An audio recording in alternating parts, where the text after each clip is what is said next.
I spent my life fishing the Blackwood River, but the day I finally landed, the big one, I pulled up something that wasn't a fish at all. It was a nightmare, and it knew my father's name. The Blackwood River isn't a place for amateurs. It's old, deep, and has a current that can be deceptively strong, like a sleeping giant. I should know. I've been fishing these waters since my old man first put a rod in my hand, teaching me to read the eddies and the shadows where the big ones lie. For me, it's not just a hobby, it's a kind of church. Out on my small, battered fiberglass boat, with the pre-dawn mist clinging to the surface, and the only sound being the soft plink of my lure hitting the water, the rest of the world just fades away. It's just me, the river, and the ghosts of 1,000 quiet mornings spent with my dad. That particular Tuesday started like any other. The air had that crisp, early autumn bite to it, and the sun was just beginning to bleed over the tops of the cypress trees, turning the dark water into a murky, shifting gold. I'd found a good spot, a deep channel where the river bent sharply, a place notorious for holding monster flathead catfish. I'd been out for a couple of hours, pulling in a few decent-sized bass, but I was waiting for the one. Every fisherman has that feeling, that sixth sense that tells you today might be the day you break a personal record. I cast my line out, letting the heavy jig sink down into the depths. I felt it bump along the bottom. Rock, gravel, maybe a sunken log. The usual terrain. Then the bump turned into a solid, unmoving thud. My line went taut. I'd snagged something. I grumbled under my breath. It's the tax you pay for fishing the bottom. I gave the rod a few sharp tugs, trying to free the hook, but it wouldn't budge. This wasn't a log. A log has some give, some splintery softness to it. This felt like I'd hooked the bedrock of the planet itself. I tried slackening the line and jerking it from a different angle. Nothing. I repositioned the boat, letting the current pull me downstream a bit to try and work it loose from the other side. The line strained, my 10-foot ugly stick bending into a dangerous C-shape. I was about to just cut the line and re-rig. It was a good lure, but not worth snapping my best rod over, when I felt a slight shift. Not a release, but a heavy, dragging movement. Curiosity got the better of me. Whatever I had hooked was massive, but it was moving, slowly, grudgingly, like I was trying to pull a car out of the mud with a fishing line. My mind started racing through the possibilities. A waterlogged tree trunk, maybe. A piece of old farm equipment washed away in a flood. People dump all sorts of junk in this river. I decided to see if I could winch it up. I wasn't going to reel it in, not with my little bait caster, but I could lock the drag, plant my feet, and use the boat's slow drift and my own strength to haul it up inch by agonizing inch. The work was brutal. My back screamed, and the muscles in my arms and shoulders burned with a deep, fiery ache. The boat groaned under the strain. For a solid 20 minutes, it was a war of attrition. The thing on the other end of the line was a dead, colossal weight. Several times I was tempted to just give up, cut the line and let the river keep its secrets. But there was a stubborn part of me, the part I got from my dad, that refused to be beaten. I had to know what was down there. Slowly, painstakingly, I started to win the fight. The angle of the line became more vertical. I could feel the weight breaking the surface tension of the deep water, entering the shallower, murkier depths. A plume of black silt and ancient, foul-smelling mud bubbled up, staining the water around my boat. The smell was awful, like rotten eggs and decay, a stench that seemed to come from a place that hadn't seen sunlight in a century. Then I saw it. Breaking the surface wasn't a log or a tractor tire. It was a shape of dark, rusted metal. Two huge, pointed arms, or flukes, caked in a century of river grime and colonies of zebra mussels. It was an anchor. A massive, old-fashioned ship's anchor, the kind you see on pirate ships in movies. It had to be 5 feet tall and weigh a good 300 or 400 pounds. My jaw dropped. What in the hell was a seafaring anchor doing this far inland, in the middle of a freshwater river? It made no sense. It was like finding a polar bear in the Sahara. Using the last of my strength, I heaved it against the side of the boat, its rusted metal screeching against the fiberglass hull. I managed to get one of the flukes hooked over the gunwale, securing it in place. I sat down, panting, my heart hammering against my ribs, a strange mix of exhaustion and exhilaration flowing through me. It was the catch of a lifetime, even if it wasn't a fish. As I caught my breath, I looked it over. The rust was deep, flaking off in reddish-brown sheets. It was a relic, an artifact from a bygone era. I ran my hand over its pocked surface, and then my eyes followed the thick, corroded shackle at the top. Attached to the shackle was a chain. Not a short length, but a heavy, thick-linked chain that snaked back down into the black water. That was odd. Usually you just find the anchor itself, broken free from its mooring. But the chain wasn't just dangling, it was wrapped around something. A large, vaguely cylindrical bundle. At first I thought it was a collection of old tires, or a roll of carpet that had gotten tangled with it. The whole mass was covered in the same black, stinking mud and draped with slimy green river weeds. It looked like a monstrous, misshapen cocoon pulled from the river's gut. Driven by a morbid curiosity, I grabbed my gaff hook and started pulling at the weeds and slime, trying to get a better look. A thick layer of sodden gray fabric, maybe an old canvas tarp or a burlap sack, seemed to be covering the bundle. It was the source of that god-awful smell. I worked the gaff hook under a flap of the material and pulled. It was heavy, waterlogged, and tore with a sickening, soft, ripping sound. The mud and fabric fell away, revealing what was underneath. It wasn't metal or rubber. It was pale. A blotchy, disturbingly pale surface that looked less like an object and more like flesh. I recoiled, my stomach lurching. My mind immediately jumped to the darkest possible conclusion. I had found a body. Someone wrapped in a tarp, chained to an anchor, and thrown in the river. A mob hit. A murder victim. My hands started to shake as I fumbled for my phone to call the sheriff. I stared at the exposed patch of what I thought was skin. It was strangely waxy and unnaturally white, like the belly of a fish that had been dead for weeks. But there was something wrong with that theory. Even underwater, a body decomposes. This was intact. Too intact. Hesitantly, I reached out a trembling finger and touched it. The surface was cold, clammy, and had the texture of wet leather. It felt ancient, petrified. A grim wave of relief washed over me. It must be a mannequin, I thought. A store dummy. Some sick prank from years ago. Who would chain a mannequin to an anchor? I decided to pull more of the covering away, just to be sure. I grabbed a bigger piece of the rotten canvas and gave it a hard yank. A much larger section of the thing was revealed. It was shaped like a human torso, thin and disturbingly elongated. The pale skin was seamless, almost translucent in places.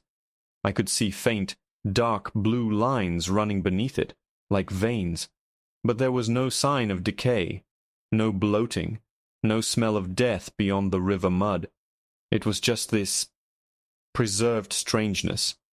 I leaned in closer, my face just a foot or two from the bizarre form, trying to make sense of what I was seeing. My eyes traced the pale shape up from the torso towards what would have been the head, which was still mostly covered in muck and fabric. I reached out again, this time with a bit more confidence, to wipe away some of the grime near the top. My fingers brushed against something hard and smooth beneath the sludge. I scraped it away. It was a cheekbone, and below it, a closed eyelid, fringed with impossibly long, pale lashes. My blood ran cold. It was a face. A perfectly preserved, eerily serene face that looked like it was carved from marble. I was frozen, staring into the face of a dummy or a corpse that had defied every law of nature at the bottom of a river for what must have been decades. My logical mind was screaming that this was impossible, that my eyes were playing tricks on me. It had to be a prop. It had to be fake. And then its eyes opened. Two silver discs, like polished moons, stared back at me. They weren't eyes in any biological sense I understood. They had no pupils, no irises, just a uniform, luminous silver that seemed to catch the faint morning light and reflect it back with an internal coldness. For a heartbeat the world stopped. The gentle lapping of the river, the distant cry of a loon, the pounding of my own blood in my ears. It all went silent. My brain simply refused to process what it was seeing. It was a glitch in reality, A waking nightmare stitched into the fabric of an ordinary Tuesday morning. Then the survival instinct, that primal, animal part of the brain that lies dormant until you're face to face with a predator, took over. I let out a strangled gasp and scrambled backwards, crab-walking over my tackle box and coolers. My heel caught on the edge of the boat, and I fell hard against the stern, the impact rattling my teeth. The boat rocked violently, sloshing river water over the sides. From my new position on the floor of the boat, half drenched and trembling, I stared at the thing chained to my hull. It moved. Not with a jolt, but with a slow, deliberate grace that was utterly terrifying. It was like watching a statue come to life, the head tilted, the long pale neck articulated with an unnatural fluidity. Water and black mud sluiced from its seamless white form as it began to sit up. The heavy, rusted chain, still wrapped around its torso, scraped and groaned against the anchor and the side of my boat. The sound was deafening in the morning quiet, the shriek of ancient, tortured metal. As it rose into a seated position, perched impossibly on the narrow gunwale, I got a better look at it. It was humanoid, but wrong in every conceivable way. Its limbs were too long, its torso too slender. Its skin, or whatever it was the color of bone and seemed to give off a faint phosphorescence. Its hands, which rested calmly on its knees, had long, delicate fingers that were faintly webbed, the skin between them as thin and translucent as a dragonfly's wing. It had no hair, just a smooth, perfectly formed scalp. And its face was a mask of serene, androgynous beauty, a beauty so perfect it was monstrous. It was the face of a fallen angel dragged from the bottom of a lightless abyss. My mind was a screaming chaos. I had to get away. I had to get it off my boat. My eyes darted around, searching for a weapon, a tool, anything. I saw the gaff hook I'd used to pull away the canvas. It was just within reach. My hand shot out and grabbed it. I brandished the sharp metal hook like a sword, my knuckles white. "Get back," I yelled, my voice a pathetic, cracking squeak. "Get off my boat." The creature didn't react. Its silver eyes remained fixed on me, unblinking. It showed no fear, no aggression, no emotion at all. It was just watching, assessing, the way a biologist might observe a new species of insect. The sheer alien intelligence in that gaze terrified me more than any snarl or show of teeth ever could. This wasn't a monster from a horror film. This was something ancient, something other. I had to get the anchor off. That was the only way. If I could dislodge the anchor, the thing would go with it, back down into the black water where it belonged. I scrambled forward, keeping the gaff hook pointed at the creature, and reached for the massive iron fluke hooked over the side. I pulled. It didn't budge. The weight of it, combined with the weight of the creature and the chain, was too much. It was wedged tight. I started striking it with the wooden handle of the gaff, desperate, clumsy blows that barely made a sound against the heavy iron. "Get off!" I grunted with each strike. The creature remained perfectly still, its head tilted slightly as it watched my pathetic and frantic efforts. The chains around its body shifted with the rocking of the boat, clinking softly. It was a calm, almost musical sound against the backdrop of my own panicked grunting and the thud of wood against metal. It was no use. The anchor was stuck fast. I was tethered to this thing, trapped with it in a tiny fiberglass shell in the middle of a deep river. A fresh wave of panic washed over me, cold and suffocating. I backed away again, pressing myself against the outboard motor as far as I could get from it. I raised the gaff hook again, my arm trembling so badly I could barely hold it steady. That's when it raised its hand. It was a slow, deliberate gesture, not threatening. It simply held its pale, webbed hand up, palm facing me, as if to say, "Stop." I froze, my breath catching in my throat. The gesture was so human. It lowered its hand, and then, with that same eerie slowness, it pointed. One long white finger extended, not at me, but past me, towards the shore. I didn't want to look. I didn't want to take my eyes off it for a second. But its gaze was insistent, compelling. Against my better judgment, my head turned. I followed the line of its finger. It was pointing towards a small, dilapidated cabin, half hidden by overgrown cypress trees and Spanish moss. It was the old Miller place. Hadn't been occupied in 50 years, not since old man Miller disappeared one night. The local legend was that he just walked into the river and never came out. My dad used to tell me the story as a cautionary tale about respecting the water. He said the river takes what it wants. I turned back to the creature, a knot of confusion and dread tightening in my gut. Why was it pointing there? What did that old forgotten cabin have to do with any of this? The creature's expression hadn't changed, but its silver eyes seemed to burn into me, searching for something.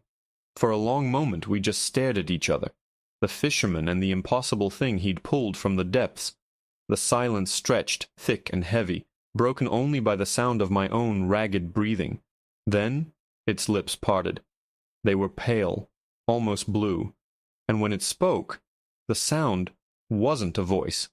It was a whisper, but it filled the air, resonating directly inside my skull. It was a sound like stones grinding together at the bottom of the river, ancient and laden with the weight of forgotten centuries. And the words it formed were not a threat, not a plea, but something infinitely more terrifying. It said, "You have your father's eyes." The words, or whatever they were, hit me like a physical blow. They echoed not in the air, but in the deepest recesses of my mind, a chilling, gravelly resonance that vibrated through my bones. My father. How could it know about my father? He'd been gone for 10 years, taken by a sudden heart attack right here on this river, in this very boat. The memory, raw and painful, flooded back. The frantic call to the paramedics, the desperate, useless CPR, the awful stillness of his face as the sun rose over the cypress trees, just like it had this morning. The river had been his life, and in the end it was his deathbed. I dropped the gaff hook. It clattered loudly on the floor of the boat. "What?" I whispered, the word barely a puff of air. "Who are you?" The creature's expression remained unchanged, a mask of serene neutrality. It slowly lowered its arm and brought its hands together in its lap. The movement was mesmerizing, like watching a dancer. It didn't seem constrained by the heavy, rusted chain that was still wrapped securely around its slender torso. It wore the chains like a piece of jewelry. Its silver eyes held me captive. "He used to come here," the voice echoed in my head again. The sound was less jarring this time, as if my brain was adapting to this bizarre form of communication. "He would sit where you're sitting. He would talk." My blood ran cold. My dad. Talk? To who? To what? He was a quiet man, especially out on the river. He treated it like a library, a place for silent contemplation. He'd taught me that noise scares the fish, but he did talk to himself sometimes, soft mutterings about the weather, or the lure he was using, or about my mom. Had this thing been down there, at the bottom of the river, listening all those years? The idea was obscene, a violation of something sacred. "You're lying," I stammered, trying to inject some force into my voice, but it came out weak and shaky. You're impossible." A faint, almost imperceptible shift occurred in its features. The corners of its pale lips turned up in what might have been a smile, but it was a cold, alien thing, devoid of any warmth or humor. "The river is full of impossible things. Your father knew that. He respected it. He made promises." "Promises?" The word was a knot in my throat. "What promises? What are you talking about?" My mind was reeling, trying to grasp onto some piece of logic, some rational explanation, but it was like trying to catch smoke. This creature was speaking of my father as if it knew him, as if they had a history. It leaned forward slightly, and the chain groaned in protest. He promised the river a trade, a life for a life, a great catch for a great price. He was a fisherman after all. He understood the nature of a bargain. A memory flickered in my mind, something I hadn't thought of in years. I was just a kid, maybe 7 or 8. My dad had been going through a rough patch. His business was failing, my mom was sick, and the weight of the world was on his shoulders. He'd started fishing almost obsessively, staying out on the river from dawn till long after dusk. I remember asking him why. He'd looked at me with those tired, desperate eyes of his and said, "I'm trying to land the big one, son, the one that'll change our luck." A week later, he came home with a check from a fishing tournament he'd won. It wasn't a fortune, but it was enough. Enough to keep the business afloat, to pay for Mom's treatment. We all called it the miracle fish. He never spoke about it again. The tournament, I breathed, the realization dawning on me with a sickening certainty. The miracle fish. That was you. The creature's cold smile widened fractionally. The river provides, but it always collects its debts. The implication hung in the air between us, heavy and suffocating. A life for a life. The great catch for the great price. My dad had won that tournament, and our luck had turned. My mom got better. The business survived. And 10 years ago, on a peaceful morning just like this one, his heart had stopped. It wasn't just a heart attack. It was a collection, a debt being paid. I felt a surge of rage, hot and powerful, cutting through the fear. "You killed him," I snarled, my hands balling into fists. "You killed my father." He made a bargain, the voice in my head stated simply, with no malice or apology. It was a statement of fact, as cold and unyielding as the river current. He understood the terms. He gave his life so that yours and your mother's could flourish. It was a worthy trade. The words stole the anger right out of me, leaving behind a hollow, aching grief. My dad had sacrificed himself. He had made a deal with some ancient, impossible river god to save his family, and he had paid the ultimate price. The secret he had carried for all those years was now sitting in my boat, chained to a rusted anchor. I slumped down onto the bench, the fight completely gone from me. I looked at the creature, this being that was so intimately and terribly tied to my family's fate. "Why now?" I asked, my voice heavy with exhaustion. "Why let me pull you up? Why show yourself to me?" "The anchor has held me for a long time," it replied, its silver eyes drifting to the massive iron fluke hooked over my gunwale. "It was placed here by men who feared what they could not understand. They thought to make me a prisoner. But the river is my home. Chains and iron are only a temporary inconvenience." It looked back at me. "But you have broken the seal. You have brought me into your world. The old bargain is finished. Now, a new one must be made. A new bargain." The words sent a shiver down my spine. I wanted nothing to do with it. I wanted to turn back time, to have cut the line the moment I felt the snag, to have left this impossible secret at the bottom of the river. "I don't want anything from you," I said, shaking my head. "Just go back. Leave me alone." "It is not that simple," the voice insisted. "You have touched the chain. You have seen my face. You are part of the story now, just as your father was. The river knows your name, and it is hungry." As it spoke, the water around the boat began to change. The placid, murky gold of the morning was darkening, swirling into an inky, unnatural black. The gentle current picked up speed, pulling at the boat, making it spin slowly. A deep, resonant humming sound started to rise from the depths, a vibration I could feel in my teeth and bones. It sounded like 1,000 voices chanting in a language older than mankind. "What's happening?" I cried out, grabbing the sides of the boat as it pitched and swayed. The creature didn't seem to notice the turmoil in the water. It remained perfectly poised, its gaze fixed on me. "Your father paid for your past. Now you must pay for your future." It raised its hand again, the webbed fingers spread wide and pointed. Not at the old Miller cabin this time, but straight down, into the churning black heart of the river. The river demands a sacrifice, a warden, someone to keep the old promises and guard the deep places. Your father's debt is paid, but the position is now vacant. I stared at its pointing finger, then back at its luminous silver eyes, the terrible understanding of what it was offering, what it was demanding, crashing over me. It didn't want my life, not like it took my father's. It wanted something more. It wanted me. "You want me to take your place," I whispered in horror. "To be chained to that anchor, at the bottom of the river." Its cold smile returned, wider this time, showing a glimpse of pale, pearl-like teeth. "Not my place," the voice in my head corrected, the sound almost seeming to laugh. "His." His. The word hung in the churning air like a death sentence. It wasn't just about a bargain anymore. This was about lineage, a legacy. My father hadn't just made a trade. He'd unknowingly entered into a contract for a position, a duty. He had been the river's warden, its keeper, and his death had left a void. A void this creature, this ancient being, was now looking at me to fill. "No," I said, the word firm, defiant. The primal fear was still there, a cold knot in my stomach, but beneath it, a different feeling was taking root. My father's stubbornness. "No deal. My father paid his debt. It's over." The water around us roiled more violently. The humming from the depths grew louder, more insistent.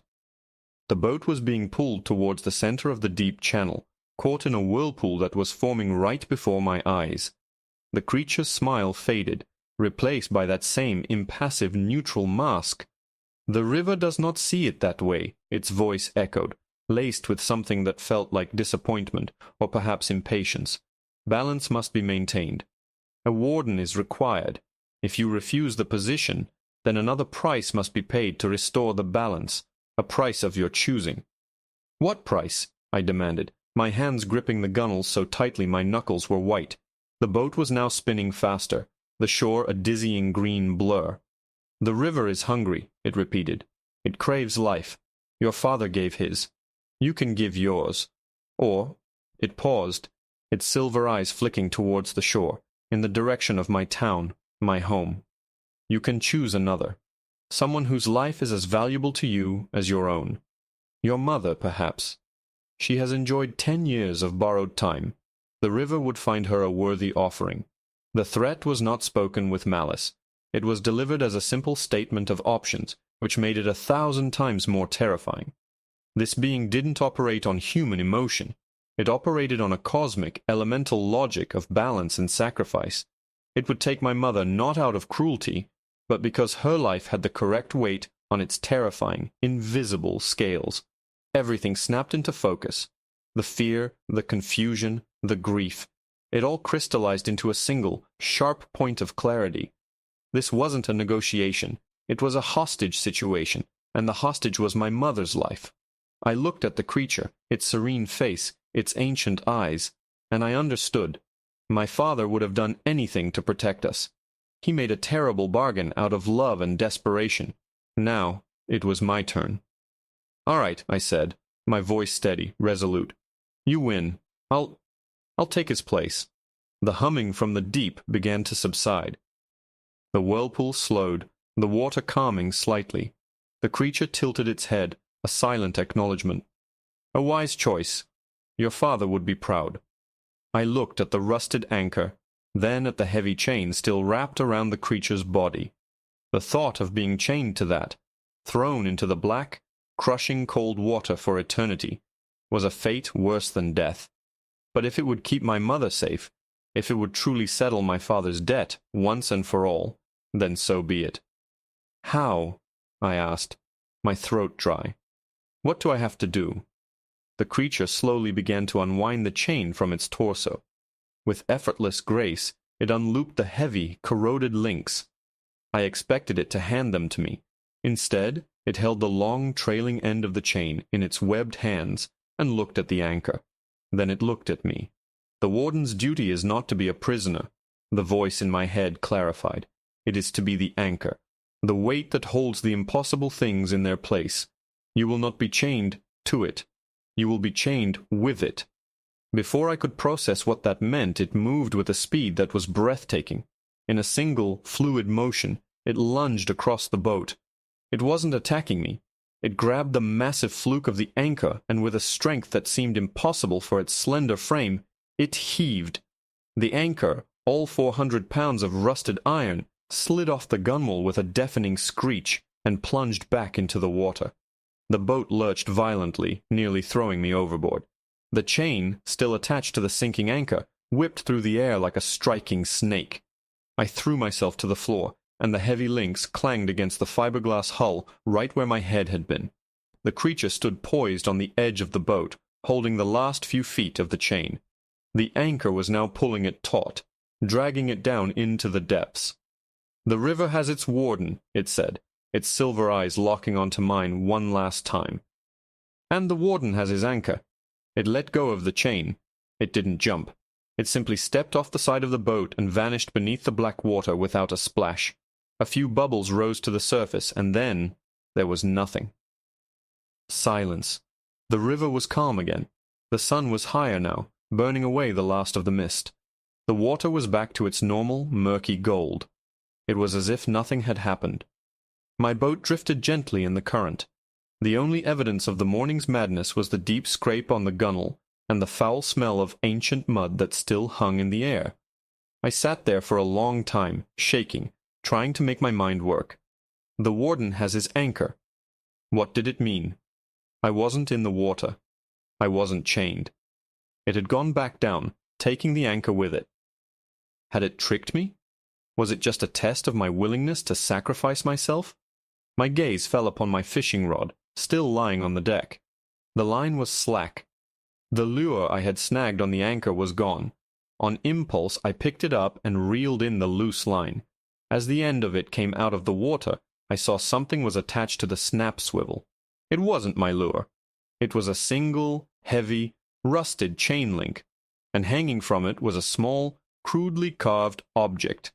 It was made of a dark, heavy wood I didn't recognize, polished smooth by time and water. It was a fish, a flathead catfish, carved with incredible detail. It was almost identical to the wooden lucky charm my dad used to keep in his tackle box, a charm he claimed to have found on the riverbank as a boy. He'd lost it in the river the year before he died and had been heartbroken about it. I held the small wooden fish in my palm. It felt warm to the touch, and as I looked at it, I understood. The creature wasn't the warden. My father was.